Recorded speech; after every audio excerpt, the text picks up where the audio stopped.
Sesión y vamos a cambiar un poquito, digamos, como la metodología de estas actividades y la idea es invitarlos a un nuevo proyecto que es hablar de las emergencias obstétricas desde la visión de la Fórmula 1.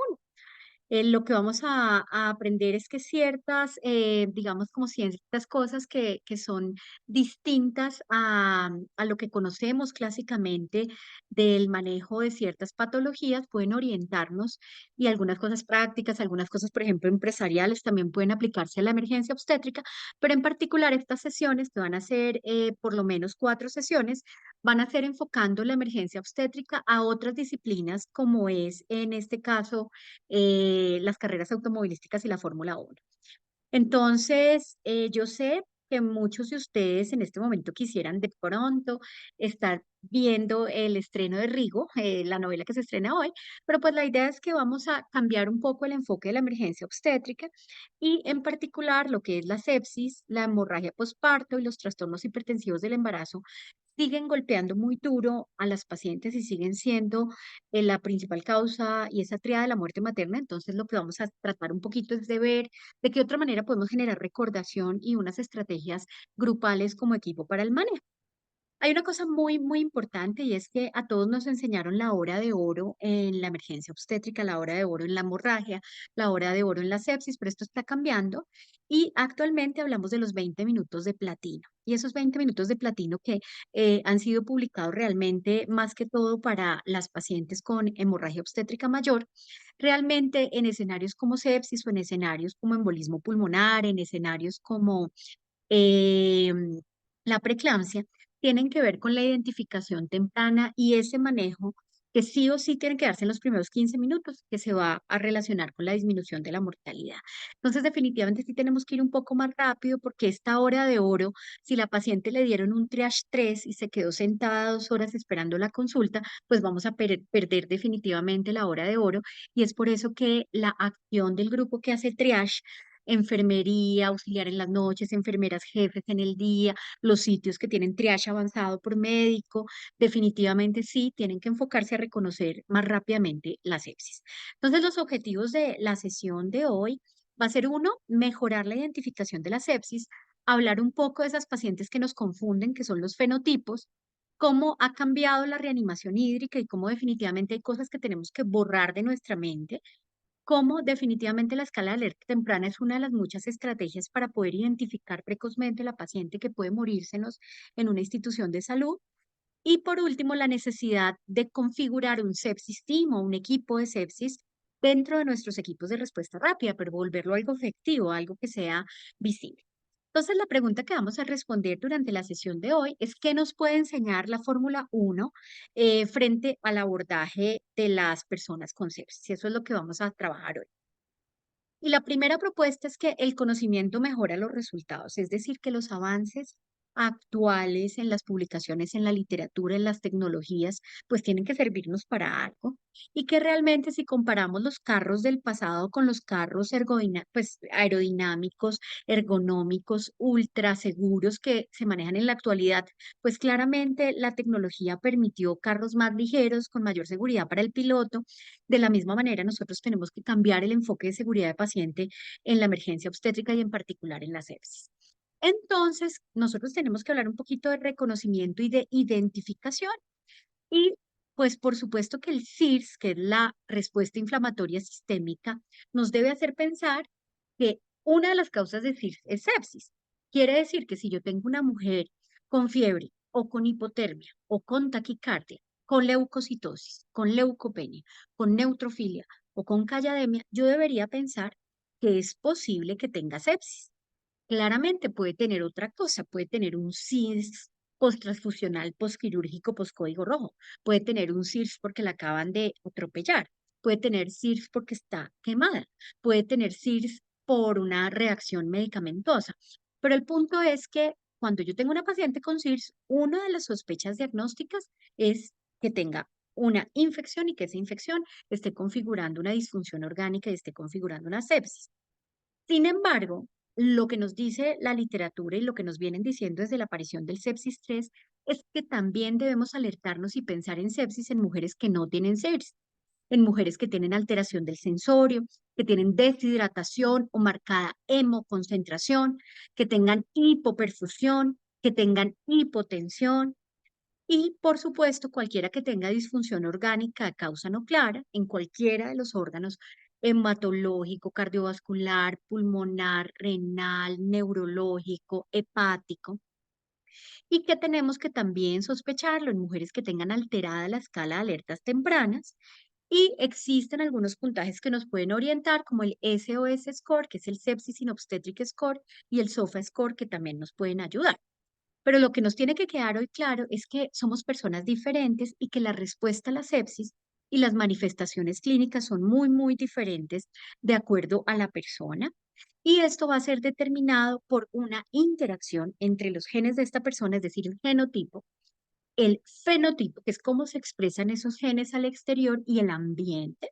Por supuesto, también van a determinarse por la carga bacteriana, por el inóculo, porque no es lo mismo si yo tengo un absceso que se estalla en el abdomen y de inmediato hago un shock profundo, o una bacteremia, por ejemplo, porque la presencia de bacterias en la sangre lo pone a uno muy mal.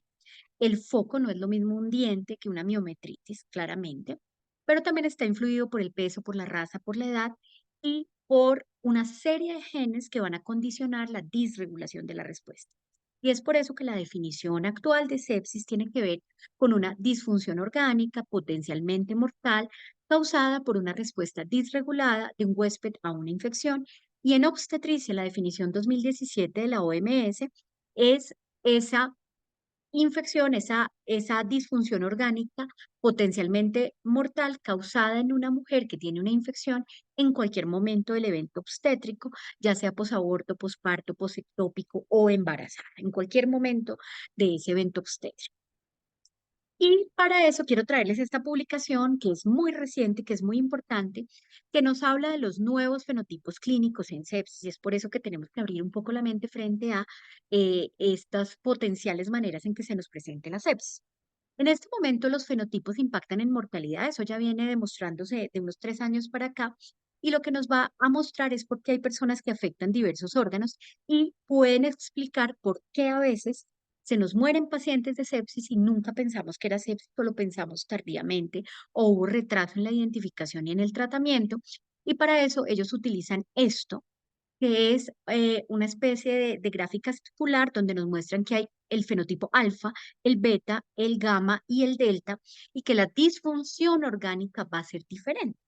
Y este estudio, que tiene datos de 63.858 pacientes adultos, aquí no hay maternas específicamente, en 3 cohortes grandes observacionales, encontraron estos 4 fenotipos que les conté, que van a tener muchas cosas diferentes, demografías diferentes, laboratorios clínicos diferentes, biomarcadores diferentes, patrón de disfunción orgánica diferente, pero entre ellos sí se parecen, es decir, todos los alfa tienen más o menos la misma edad, la misma raza, los mismos biomarcadores, pitan diferente para interleuquina 6, otros pitan diferente para 8 y para 10. Lo mismo los betas se parecen entre sí, los gamma se parecen entre sí y los alfa, beta, gamma, delta se parecen entre sí. Esto significa que hasta este momento uno podría enmarcar a los pacientes en distintos fenotipos y, por ejemplo, el fenotipo alfa tiene algún grado de disfunción hematológica, puede tener un poquito de inflamación, un poquito de neurológica y puede tener otro tipo de cosas distintas, por ejemplo, el sodio alto, la PCR muy alta, pero los leucos bajitos, ¿sí? El fenotipo beta, por ejemplo, tiene patología hematológica, algo inflamatorio, un montón de síntomas inespecíficos ahí que no están clásicamente dentro de los órganos que vemos comprometidos y puede tener disfunción renal. Mientras que el fenotipo gamma tiene bastante disfunción orgánica dramática, compromete prácticamente todos los órganos y es ese o esa paciente con sepsis que hace disfunción hepática, renal, hematológica, neurológica y termina intubada en una UCI por una urosepsis, por una colible, por ejemplo. Entonces, eso lo explica este fenotipo, que por supuesto tiene una causa genómica previa. Y el fenotipo delta, que también tiene mucha afectación orgánica severa y coge también casi todos los órganos, pues no se explica por qué algunos pacientes se desarrollan y se comportan diferente. Entonces, Esto es lo primero que tenemos como que entender y es que la diferente respuesta a la infección nos confunde y por eso tenemos que abrir nuestra mente. Y tenemos que ver que la sepsis tiene muchas formas y tiene diversas manifestaciones clínicas y que nos engaña y que por eso se nos pasa a pacientes. Y aquí les recuerdo de Harry Potter el armario donde estaba el Bogart que representaba el peor miedo de cualquiera de los que se pararan frente al armario. Y es que el peor miedo de uno es cuando le va a salir algo terrorífico y es por eso que hay que pensar en sepsis, sencillamente porque en absolutamente todos los casos de mortalidad en sepsis obstétrica hubo retraso en la sospecha diagnóstica cuando ya la paciente tuvo acceso a una institución de salud. Probablemente cuando se hacían los análisis de mortalidad por las 4 demoras, que eso se hacía en el pasado, la primera demora, que es el reconocimiento de signos y síntomas por parte de la paciente y su núcleo cercano, que ahí eso no es culpa solo de la paciente, sino nosotros no le hicimos a ella reconocer y no le dimos educación suficiente. Lo que está demostrado es que de alguna manera hubo retraso en la atención porque no se sospechó eso. Y eso es como algo muy importante que nos tiene que quedar.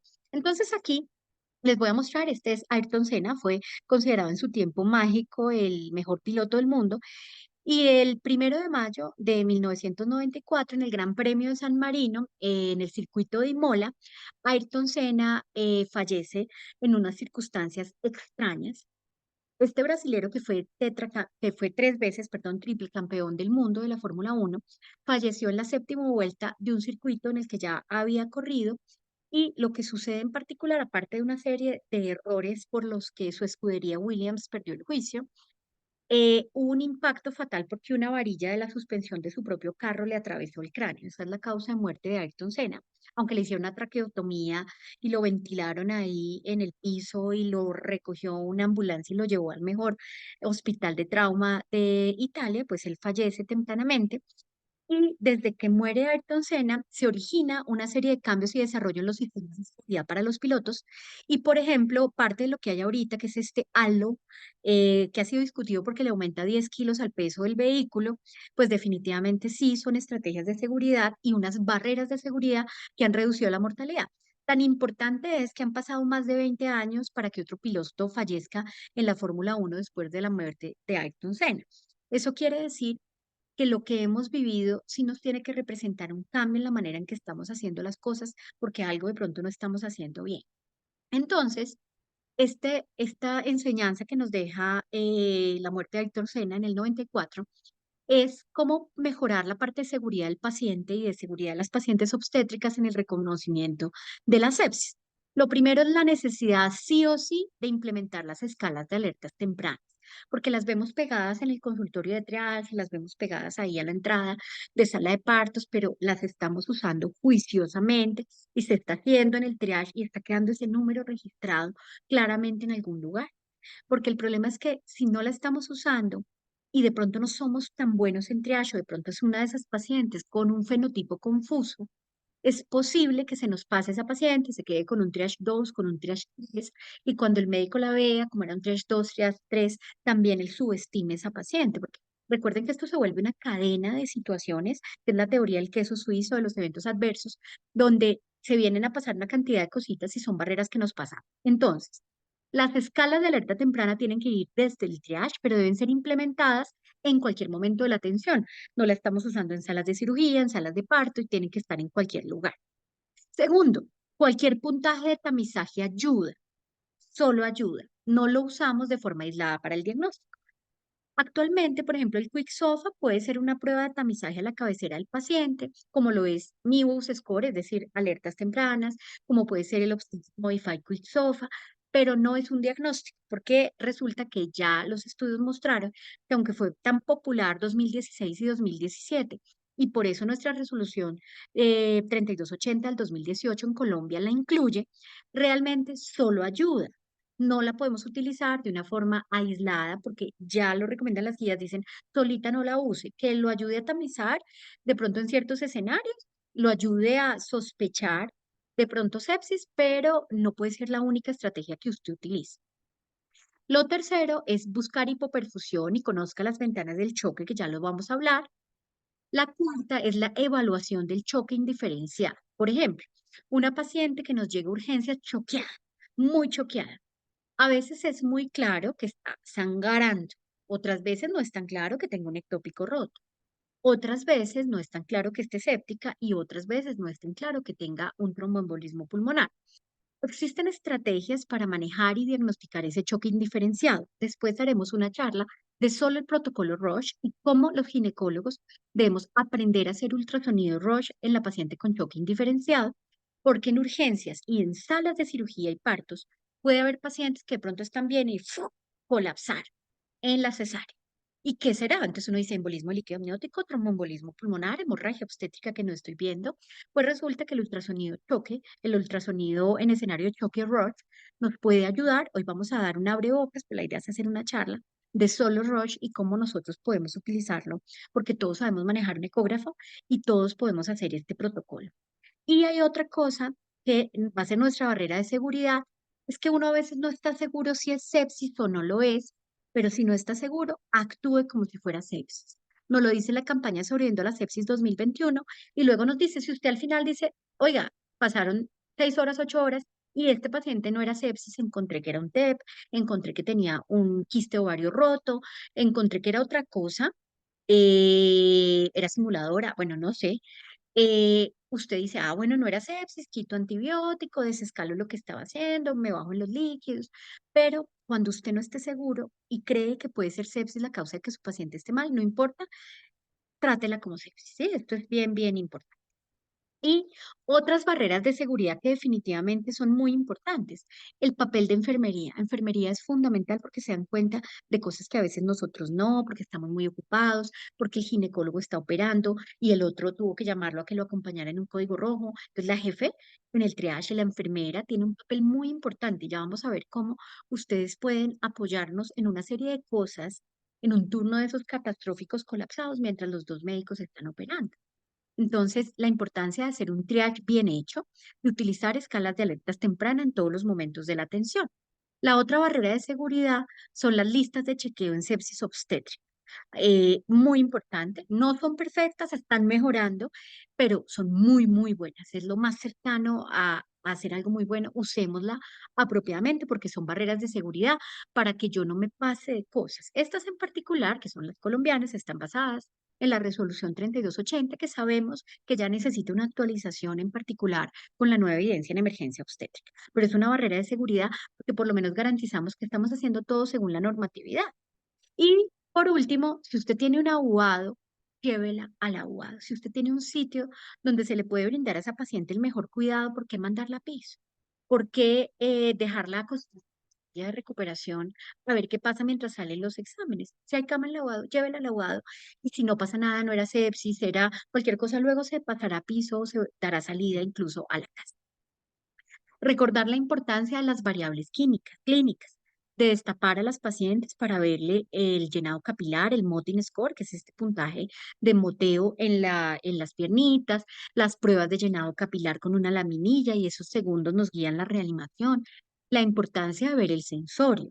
Cuando una paciente se agita, se pone inquieta o se pone somnolienta, ese cerebro está mal y algo grave puede estarle pasando. Y recuerden, monitoreo fundamental básico, una sonda vesical. Esa sonda vesical nos permite cuantificar diuresis porque la presión de perfusión renal hay que garantizarla y además porque la hipoperfusión renal la vemos en oliguria y es una de las ventanas del shock. Por tanto, una sondita vesical y luego cuando no la necesite la quitaremos tempranamente. Por tanto, la conclusión que vamos viendo es que si usted sospecha o cree que su paciente tiene sepsis, uno, realice las asas del cuidado en sepsis, dos, realice las listas de chequeo. Y de todas maneras, siga evaluando otras causas porque pueden ser concurrentes. Si yo tuve una hemorragia posparto, puedo tener sepsis y la sepsis me promueve la hemorragia posparto. Si yo tengo una sepsis, me puede dar tromboembolismo pulmonar porque la sepsis dispara un montón de veces el riesgo de un tromboembolismo pulmonar. Entonces, tengamos eso en cuenta.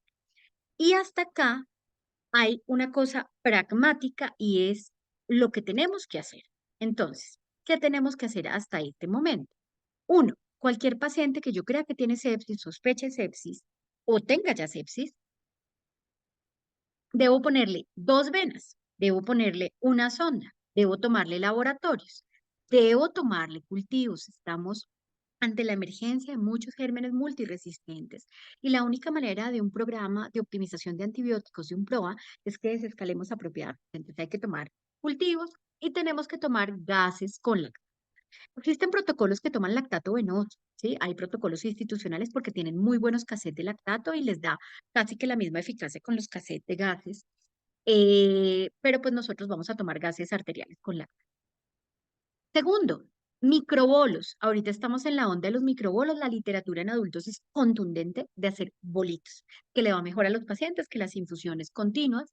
Y la personalización del aporte, ya vamos a hablar un poquito más de eso. Entonces, microbolos, 300 mililitros de entrada, le pongo una infusión máximo un cc por kilo y voy mirando bolitos chiquitos a necesidad. 200 mililitros es mejor varios bolitos de 200 mililitros que un bolo de 1000. Eso ya está demostrado, literatura contundente en los últimos 2 años. Tercero, antibiótico en la primera hora y reevalúo cada día el antibiótico elegido.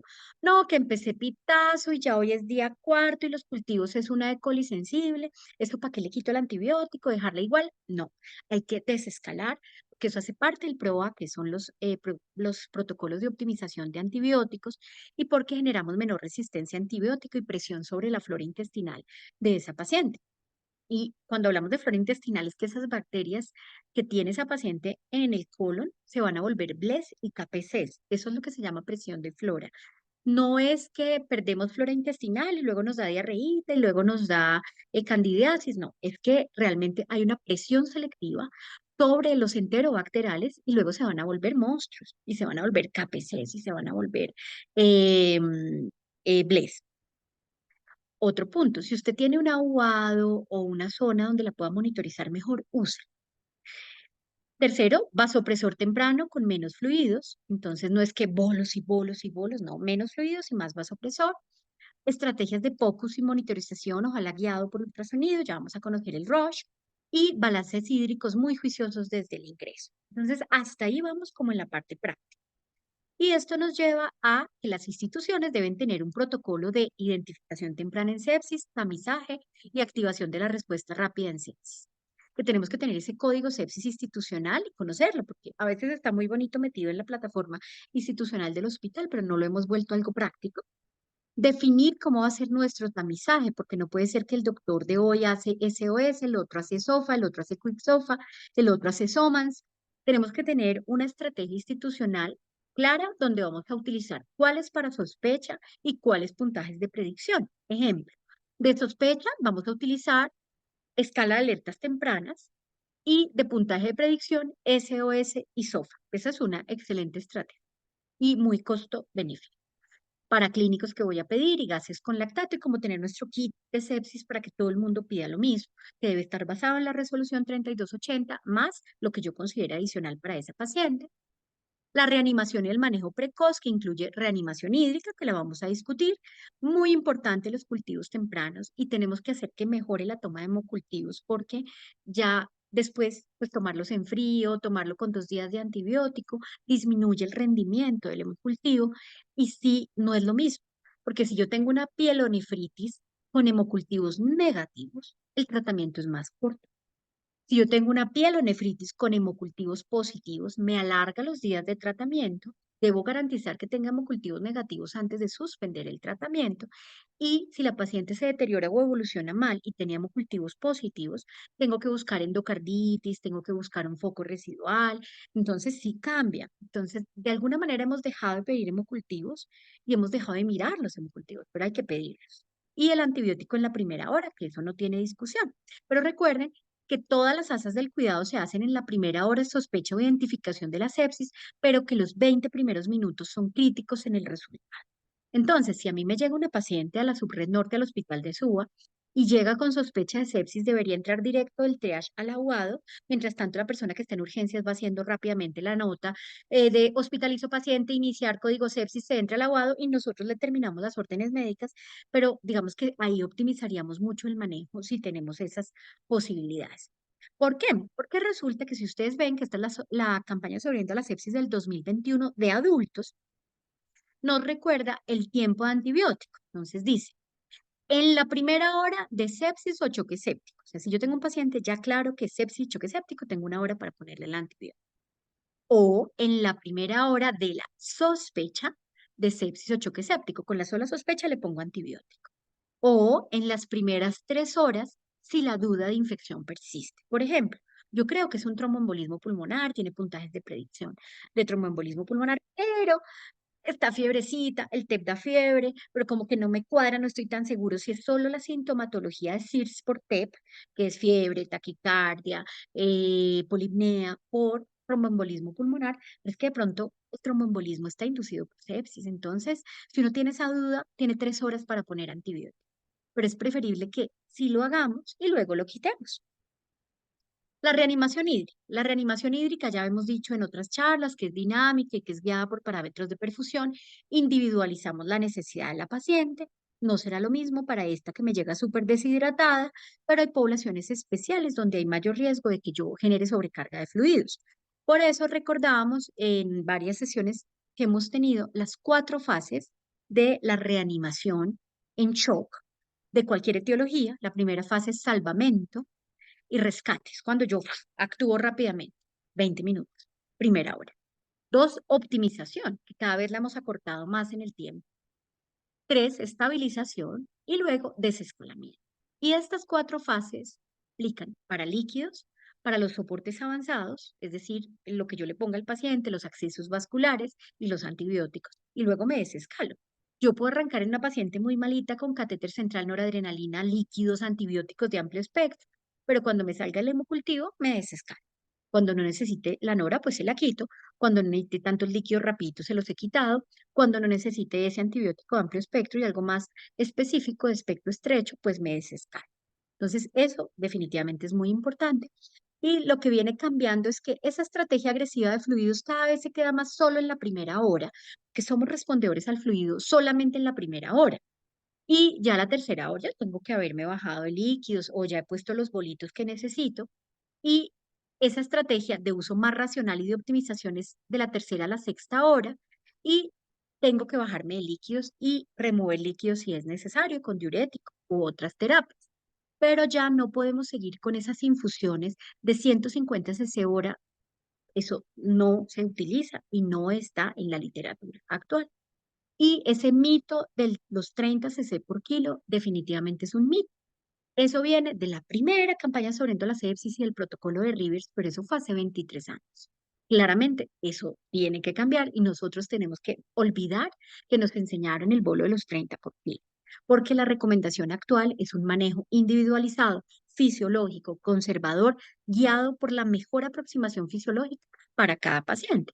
Y el doctor Glenn Hernández nos mostró cómo en el momento cero, es decir, estamos en esos 20 minutos de platino, en ese momento cero, 57% de la población es respondedora a fluidos. Por tanto, yo pongo fluidos en ese momentico.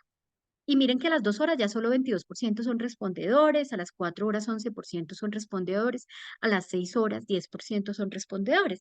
Por eso yo voy a poner los fluidos es acá.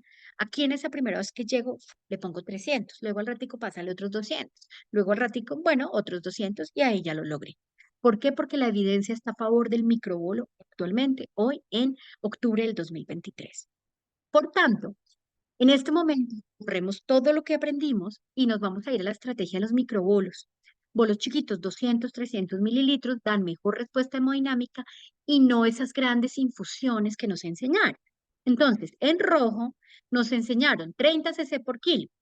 Si yo tenía una mujer de 60 kilos, le estaba pasando 1800 cc en rapidísimo. Y luego la dejaba 150 mililitros hora. Eso ya no es, debemos desaprender. Y actualmente uno diría, bueno, le pongo un bolito de 300 de entrada, luego la dejo un cc por kilo por hora de mantenimiento y le voy poniendo microbolitos y personalizo a necesidad, porque habrá pacientes que vengan muy deshidratadas y requieran más dosis y otros que requieran más poquito y se mejoren más rápido. Y recuerden, juiciosísimos todos con los balances hídricos estrictos desde el ingreso de la paciente y fundamental en la emergencia obstétrica, porque la paciente gestante o en puerperio definitivamente es la de mayor riesgo de eventos relacionados con el aporte excesivo de volumen. Entonces, el aporte excesivo de volumen genera mortalidad. Entonces, ¿qué nos muestra o qué está haciendo el mundo definitivamente para mejorar la administración de fluidos? En el año 2013, o sea, hace 10 años, ya nos sugerían utilizar estrategias como más a la cabecera del paciente y que no fueran invasoras y que fueran de bajo costo.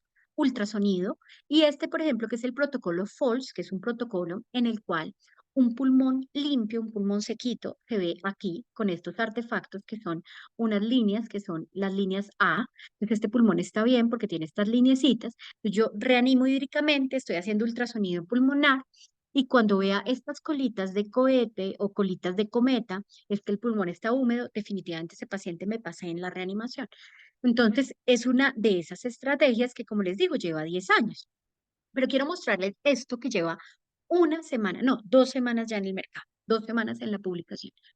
Está publicado en Annals de Cuidado Intensivo, en Annals of Intensive Care, y es la publicación de Malbrine y su grupo, donde nos dice qué es el stewardship en fluidos. Es decir, ustedes han oído hablar del antimicrobial stewardship, que son los protocolos o prueba de optimización de antibióticos. El Fluid Stewardship es la generación de protocolos de optimización de aporte hídrico, porque cada vez sabemos más que dejar pacientes con suero en una institución de salud colgadito no tiene ninguna utilidad. Y que al contrario vamos a tener algunos eventos adversos relacionados con ese aporte hídrico. Entonces, esta publicación que, como les digo, es lo más importante, nos dice, usted tiene que llevar a su institución a las mejores prácticas de aporte de fluidos y eso lo tiene que hacer también identificando unos líderes en el aporte de fluido. Yo creo que yo llego todos los turnos a bajar infusiones. Eh, y a calcular la necesidad de cada paciente, porque esto es algo que tenemos que empezar a hacer juiciosamente, día a día, y bájele, súbele, porque claro, habían dicho, no, 150 cc hora, llegó la doctora Correa y la bajó 40, y luego por la tarde dijo, se colgó en orina, vuélvale a poner un poquito más, y luego, ah, no, vuélvele a bajar, porque es que así es, que es que somos seres dinámicos que nos toca cambiar en las horas y para eso estamos en un turno, para generar los ajustes minuto a minuto que necesita una persona, en particular en una condición crítica o inestable. Y es que yo voy necesitando un poquito más, un poquito menos, porque si le dio fiebre, se puso taquicárdica, le dio sed, va a necesitar más fluidos. Pero si la paciente ya está bien, está orinando, antes está hematizada, pues va a necesitar que le quite fluidos e incluso que le pongan diurético. Entonces nosotros tenemos que generar soportes, acuerdos, hacer guías locales, educarnos en prescripción, educar en enfermería, educar en monitoría y auditar esto.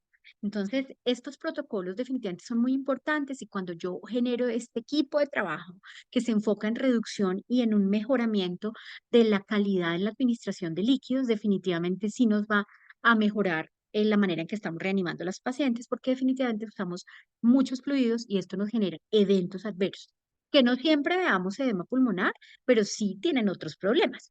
Entonces, definitivamente, preparémonos para el cambio y es que recuerden que cuando uno mira, por ejemplo, cómo funciona en la Fórmula 1 un escenario de pits, todo el mundo está súper coordinado y todo el mundo hace todo muy rápido y cada cual tiene su función y cada cual sabe qué es lo que tiene que hacer. Entonces nosotros tenemos que migrar a ese pensamiento de pits, que el código rojo es el mejor ejemplo del pensamiento de PITS.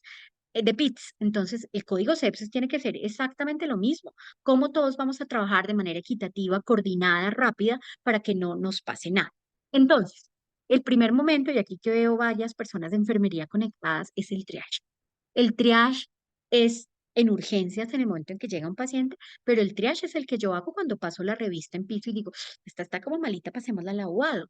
O cuando yo llego al turno y hago como un triage de decir, de las 6 pacientes, estas 2 están más malitas, voy a verlas de primeras, las voy a cuadrar de primeras, porque si ellas son las 5 y las 6 de la cama de las del lavado que están más malitas, pues hasta que evolucione, ponga nota y cuadre la 1, evolucione, ponga nota y cuadre la 2. Pasa el tiempo y son las 9:30 de la mañana, 10 de la mañana, y yo no he cuadrado esas 2 pacientes, que son precisamente las que más necesitan del cuidado. Entonces, el triage no es solo el acto emergente que se hace en el servicio de urgencias, sino el que yo hago en mi acto de mi revista clínica, cuando ustedes están y eligen que esta cesárea es más emergente que esta, pues eso es un triage, o cuando yo elijo las cirugías, eso es un triage, porque resulta que al aborto séptico lo dejaban de últimas y le hacían el legrado de últimas para no contaminar la sala. O así fue hace unos años y resulta que el aborto séptico puede ser la primera cirugía, la más crítica que yo tenga que hacer en ese momento. Entonces, el triage aplica para todo porque yo tengo que reconocer que la sepsis es una emergencia, que si hago triage continuum, o sea, el triage en mi acto médico, cuando eligen ustedes la cesárea, cuando yo elijo cuál diudado veo primero, cuando la jefe dice que esta es triage 1 y deja acá el triage 3, más las alertas tempranas, que es la mejor manera y gratuita y en un minuto de cuantificar qué pacientes me preocupan más y cuáles no, reduce el error de identificación. Porque como les dije al principio, el error de identificación es lo que nos causa la muerte, la sepsis que no vimos, que minimizamos o que subestimamos. Y no es que lo hagamos de malos, es que a veces es difícil por el fenotipo. Ya vimos que no es culpa nuestra, es culpa del fenotipo. Y segundo, es que tenemos que tener un equipo entrenado en reconocimiento de pacientes que no van bien, porque a veces uno dice, mira, la paciente se ve perfecto, pero las plaquetas van para arriba, los leucos van para arriba, tiene una colección. El sodio no me gusta, ese sodio está para arriba, no me gusta. Esa paciente tiene una colección intraabdominal solamente por esos tres tips, pero resulta que no todo el mundo sabe que las plaquetas altas y que el sodio alto se asocia a colección intraabdominal o problemas, por ejemplo, de fascia. Esto mejora la posibilidad de detectar patologías que comprometen la vida y hay una cosa acá que tal vez es lo que yo quiero generar la mayor parte de resaltar, es si el médico está ocupado, el equipo de enfermería puede liderar la respuesta rápida.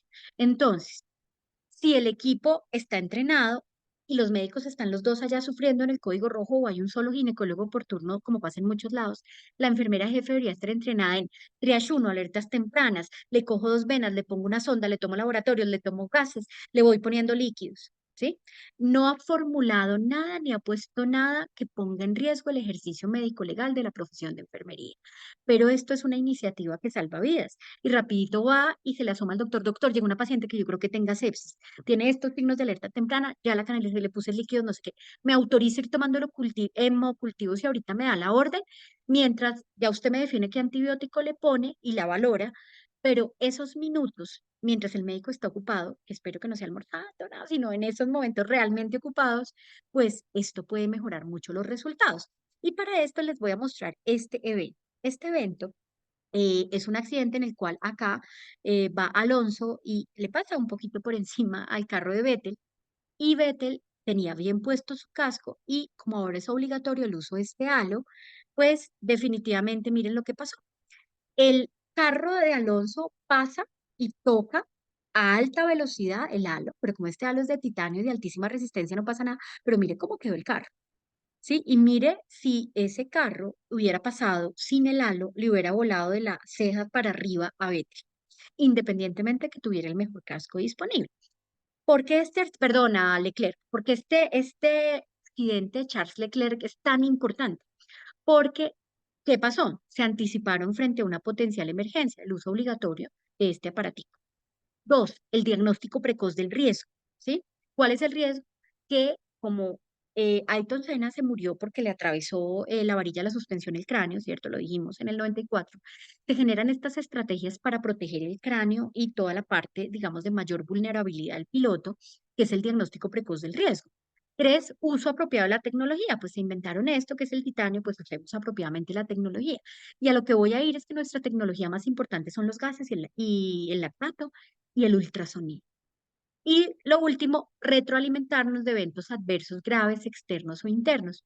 ¿Por qué? Porque hay cosas que de pronto un grupo no vio y uno dice, venga, hagamos asertivamente este reconocimiento en qué fallamos, porque no la metiste al lavado, porque de pronto no la hidrataste durante toda la noche, sí, no es con odio, no es simplemente porque esto nos puede ayudar a todos. ¿Qué necesitan realmente nuestras pacientes en este momento y qué necesita dentro del marco del PARE? O sea, el plan acelerado de reducción de la mortalidad. Uno, hemocultivos en la primera hora. Estamos fallando, se nos olvidaron. Y que se hagan rápido porque el camillero, mientras baja por los frasquitos de hemocultivo, tiene que haber alguna manera en que se diga código sepsis y suba el camillero con los frascos de hemocultivo. Eso tiene que buscarse alguna manera en que eso se implemente. Monitorización permanente, porque estamos dejando a las pacientes atrás en recuperación o en piso donde no tienen monitorización permanente. Bueno, de pronto en recuperación sí, pero en piso no. Si usted tiene unidades de cuidado especial como una UAD, como una UCI, como una UCI intermedio, úsela porque eso da mejor resultado. Porque 4 o 6 ojos ven mejor que unos. Menos fluido y más vasopresor temprano. Lo hemos dicho en la sesión. Muy juiciosos con la tromboprofilaxis, debe quedar consignada y formulada, y que se dio educación en tromboprofilaxis, debe quedar consignada en la historia clínica, porque es lo que nos han puesto carita triste cuando nos evalúan las historias. Tenemos que tener un puntaje, SOFA es lo que recomienda resolución 3280 y el SOS score, que es mejor en sepsis. Entonces, usemos los dos, SOFA y SOS score. Y otra cosa, si yo decido cambiar el antibiótico, escalarme, desescalarme, cambiar el espectro, registre en la historia clínica por qué razón lo hizo. Y por último, no te olvides que existe la sífilis y el resto de paraclínicos del control prenatal, porque a veces vemos pacientes súper bien cuadradas en sepsis y se nos pasó una sífilis a nivel hospitalario. Eso no puede pasar porque en cada atención yo tengo que verificar que estoy haciendo todo bien y tengo que verificar, ve, esta señora no tiene toxoplasma, no tiene VIH, no tiene hepatitis, no tiene control prenatal, hay que pedirlo. Y se escribe completo paciente para clínicos de control prenatal del segundo trimestre, porque de pronto esa señora nosotros vamos a ser su única atención, la única persona, el único contacto médico que tenga ese trimestre porque no tiene plata, porque se queda sin aseguramiento, porque no conoce sus derechos y deberes, porque le toca viajar, irse a la selva, no sabemos, o porque no vuelve a consultar por miedo. Nosotros de pronto somos el único contacto, por eso no te olvides de la sífilis y del resto de paraclínicos del control prenatal. Otro punto importante, que es una barrera que tenemos que mejorar, es el uso temprano de vasoactivos. La campaña sobre a la sepsis en adultos nos recuerda que noradrenalina es nuestro primer vasopresor y está para adultos, y la evidencia es tan robusta que no puede haber una dopamina por ahí, porque la dopamina aumenta mortalidad, la dopamina, eso de dosis dopa, de dosis renal, eso no existe, eso ya está mandado a recoger y no podemos seguir incluyendo dopamina porque solamente la vamos a poner si hay desabastecimiento nacional de noradrenalina, solamente si hay desabastecimiento nacional.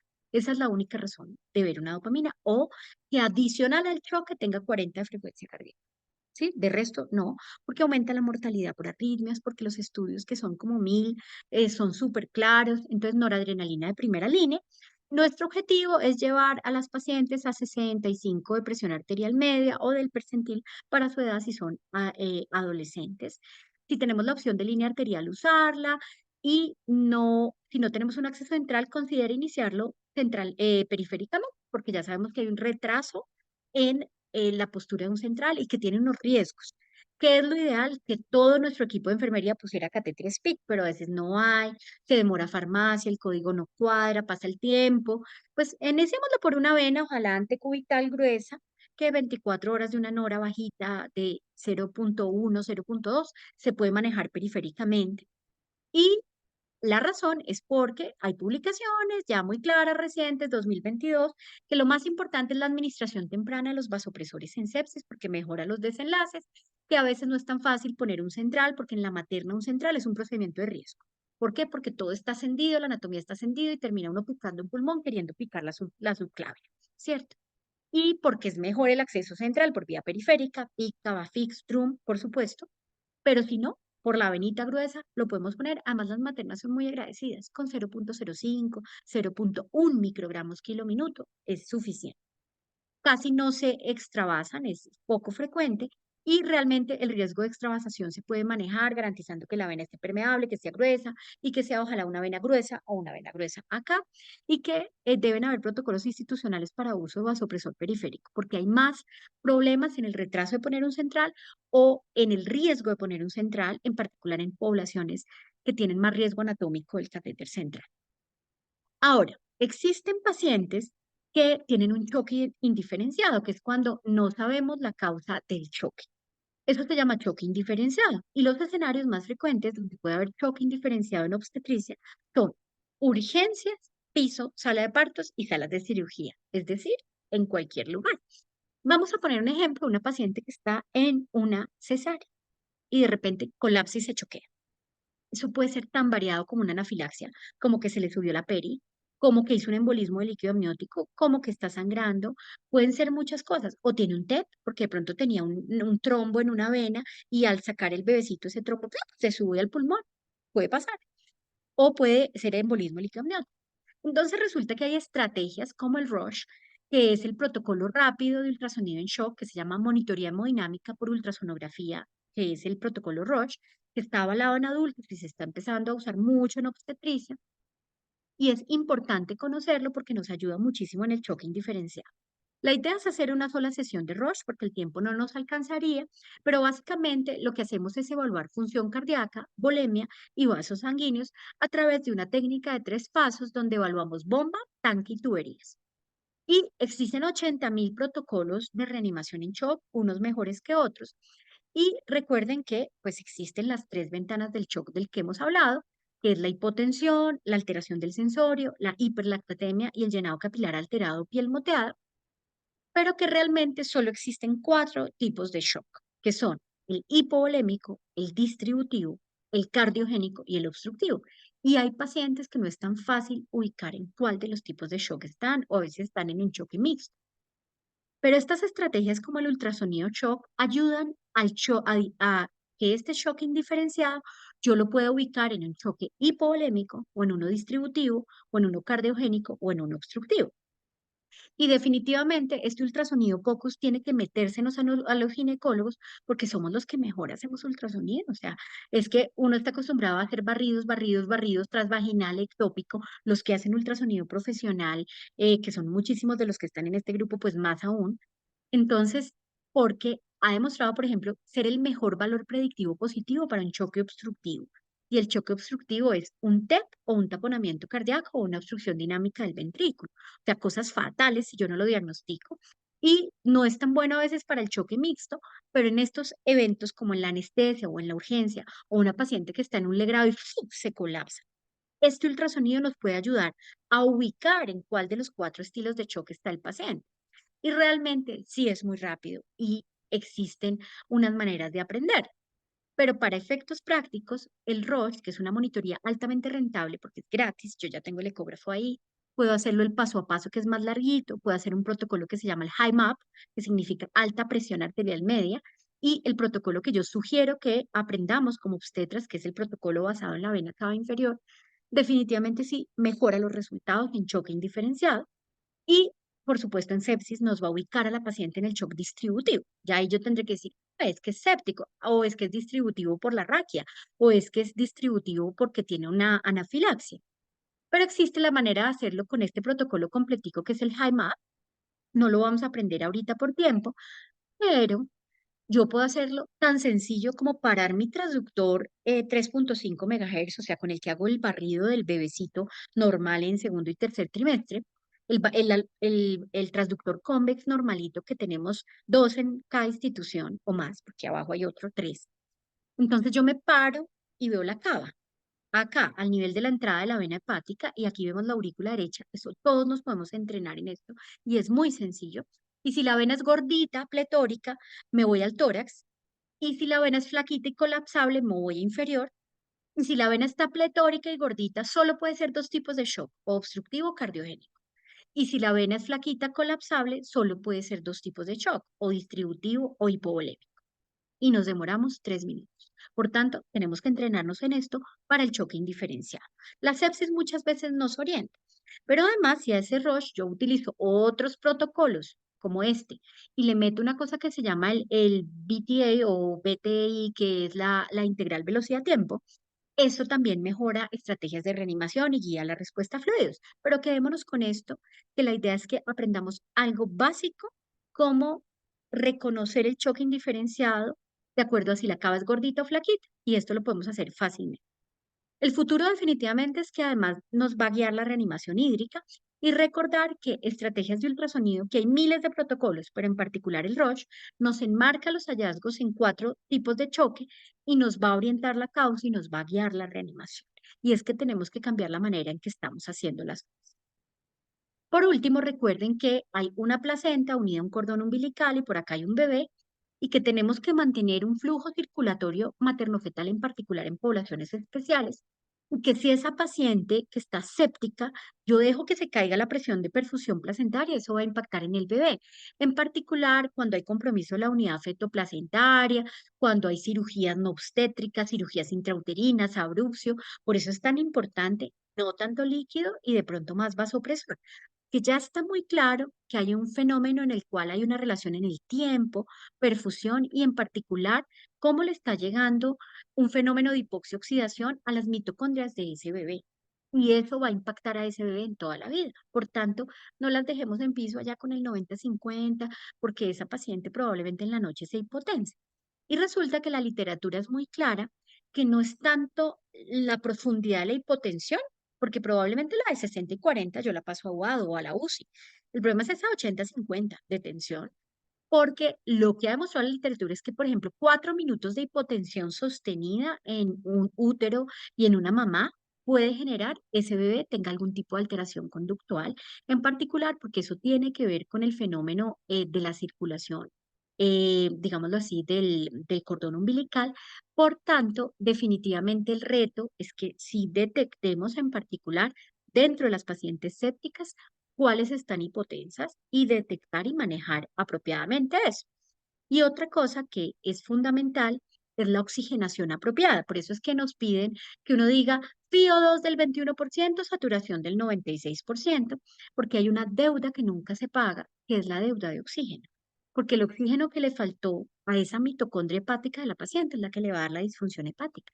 Ese oxígeno que le faltó a las mitocondrias del riñón son las que van a dejar a la paciente en diálisis. Al igual que la deuda calórica, si no las nutrimos bien, son enfermedades que no, son deudas que no se pagan en la enfermedad crítica. Y el otro punto es que acuérdense que hay una alteración de la oxigenación relacionada con la que tiene la paciente, a la que le llega el feto, y aparte de eso, eso no está medido en altura. Nosotros estamos en una ciudad de altura en la que vamos a reconocer que puede haber más riesgo que de pronto un bebé se nos ovite cuando no se mantuvo una adecuada presión de perfusión, porque esa presión de perfusión representa hipoxemia para ese feto y puede haber esta característica. Entonces, una cosa que la resolución nos exige, la razón es porque, pues definitivamente la oxigenación en sepsis se vuelve muy importante y nosotros tenemos que garantizar una presión de perfusión y oxigenación apropiada, porque recuerden que a ese fetico exclusivamente le van a llegar 25 a 50 milímetros de mercurio de esa presión parcial de oxígeno, y realmente en la vena umbilical es bajito, una presión de oxígeno que puede llegar a ser de 28 milímetros de mercurio. Entonces, si tras de todo la señora está hipotensa y no tiene oxígeno, pues esa vena umbilical y va a oxigenar muy pobremente ese neonato, y eso se puede asociar a trastornos del espectro autista y a trastornos neurocognitivos. Por supuesto que el mundo está avanzando en tecnología, monitorización, está todo lo que es bioimpedancia, todas las pruebas de térmicas, están los monitores Shita, están los sistemas Volume de gasto cardíaco continuo, está el Pico, está el Vigileo, están incluso una posibilidad del uso de redes neurales para calcular la elastancia arterial, y hay un montón de dispositivos mínimamente invasivos y no invasivos que los ven todos acá, que están disponibles. Entonces yo pongo el muñequito así agarrándose la cabeza porque uno dice, ¿cómo voy a tener todo esto disponible en mi institución y cómo voy a saber qué es lo que tengo que usar? Realmente podemos incluir cosas tan sencillas como una línea arterial. La línea arterial puede ponerse como es, con un dispositivo que se llama Arterioline, que es barato, pero puedo poner un Yelco, y hay particular algunas pacientes que se benefician de uso de línea arterial como hemorragias severas, el choque séptico, las preeclampsias con difícil control de cifras, la paciente con TEP, las que están con restricción severa, cualquiera que haga colapso materno, el acretismo pre y postquirúrgico, y pues cualquier materna crítica debería tener pues su línea arterial. No las de UADO, las críticas, críticas de uso. Pero recuerden que nosotros igual tenemos que hacer un uso racional de los recursos, y la única manera es haciendo una monitoría individualizada y anticipándonos a la situación, anticipándonos a lo que pasa, porque nada, absolutamente nada, reemplaza al personal organizado y al personal entrenado. Entonces tenemos que construir ese equipo, y el problema es que el equipo de respuesta rápida lo estamos pasando por la galleta, es decir, no lo tenemos realmente bien implementado, no lo tenemos bien organizado. Cuando uno organiza este equipo es porque todos los esfuerzos van hacia el mismo lado y tenemos claros los objetivos del cuidado. Y por ejemplo, este que es mi equipo favorito, que es el equipo de Ted Lasso en Apple TV, es básicamente un ejemplo de cómo uno debe construir un equipo que se comunica, que tiene un liderazgo, que tiene acciones claras, y es que necesitamos de verdad construir los equipos de respuesta rápida y ese sepsis team, porque sí tenemos que mejorar los resultados.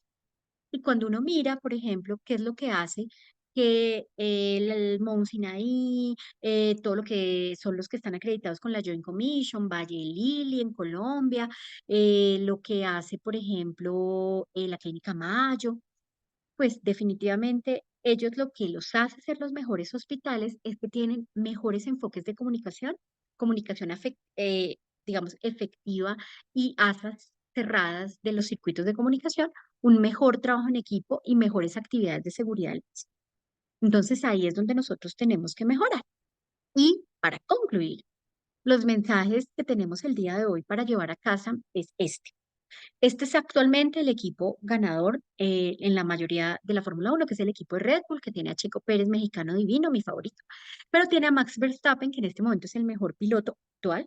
Luego le sigue Lewis Hamilton y es el que más carreras ha ganado consecutivas en este momento.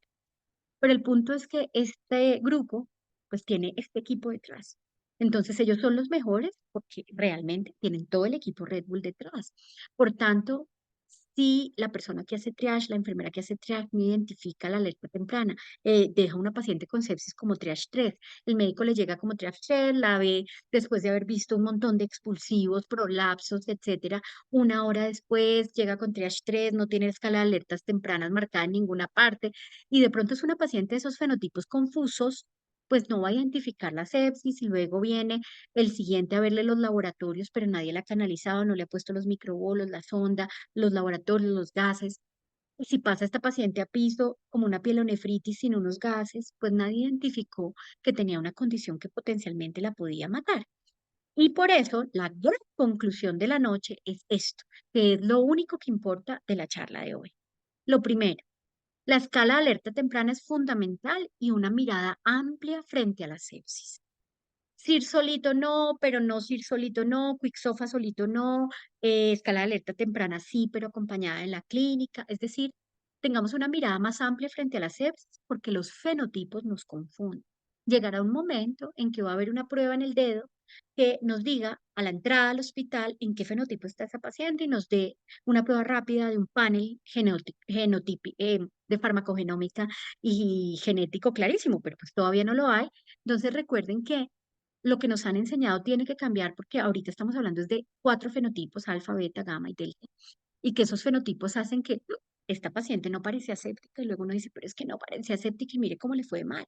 O de pronto esta parecía súper séptica y le fue súper bien. O esta parecía séptica y hizo falla multiorgánica.